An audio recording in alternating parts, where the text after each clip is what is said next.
I Russland kommer det kraftige reaksjoner på at europeiske land vil ha med Ukrainas president Volodymyr Zelenskyj på toppmøte i Alaska på fredag denne uken.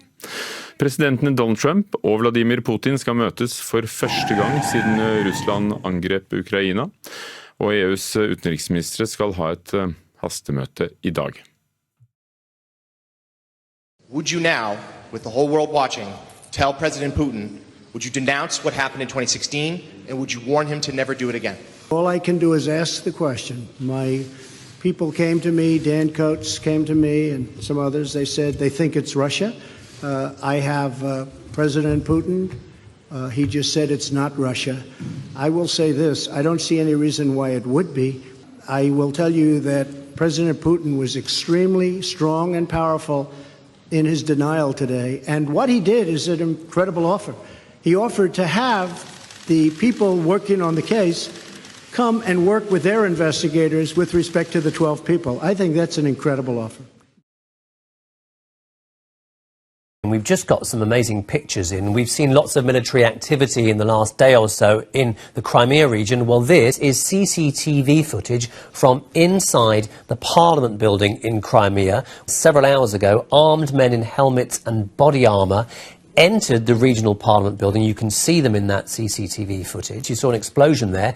They don't have any insignias on their uniforms, but the assumption is that they are either Russian or pro-Russian. But this is the first images we've seen of them walking in, and they've taken over that building. And as we've subsequently seen throughout the day, there's been lots more military activity throughout Ukraine. We've seen Russian military vehicles moving around and blocking off certain roads, and the two airports at Simferopol and also Sevastopol being cordoned off by also armed men. So these are interesting pictures. We wanted to bring them to you of those first moments when this military activity, whatever is going on, started to play out on the streets and the public buildings of Crimea. Over the past 2 weeks, we have noticed a significant escalation in both the level and sophistication of Russia's military interference in Ukraine. The satellite images released today provide additional evidence that Russian combat soldiers equipped with sophisticated heavy weaponry are operating inside Ukraine's sovereign territory. These latest images provide concrete examples of Russian activity inside Ukraine, but they are only the tip of the iceberg in terms of the overall scope of Russian troop and weapons movements. We have also detected large quantities of advanced weapons, including air defense systems, artillery, tanks, and armored personnel carriers being transferred to separatist forces in eastern Ukraine.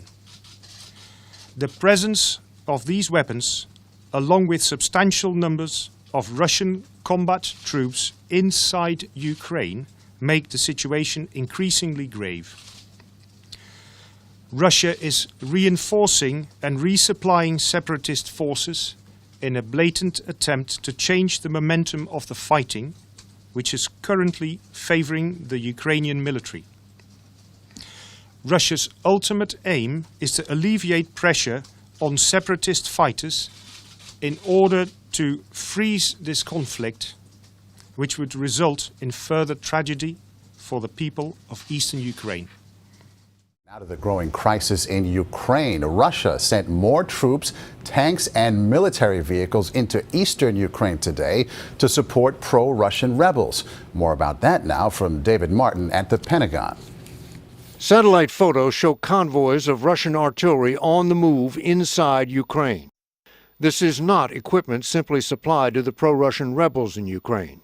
NATO says this is a Russian combat unit which has crossed the border and is operating on Ukrainian soil.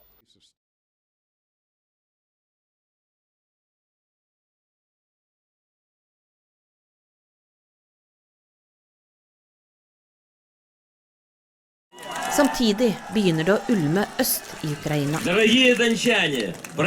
For mange her i øst så Europa ikke noe de drømmer om i det hele tatt. Etter hvert tar prorussiske separatister kontrollen over flere områder, arrangerer folkeavstemninger og erklærer uavhengighet for regionene Donetsk og Luhansk i mai 2014.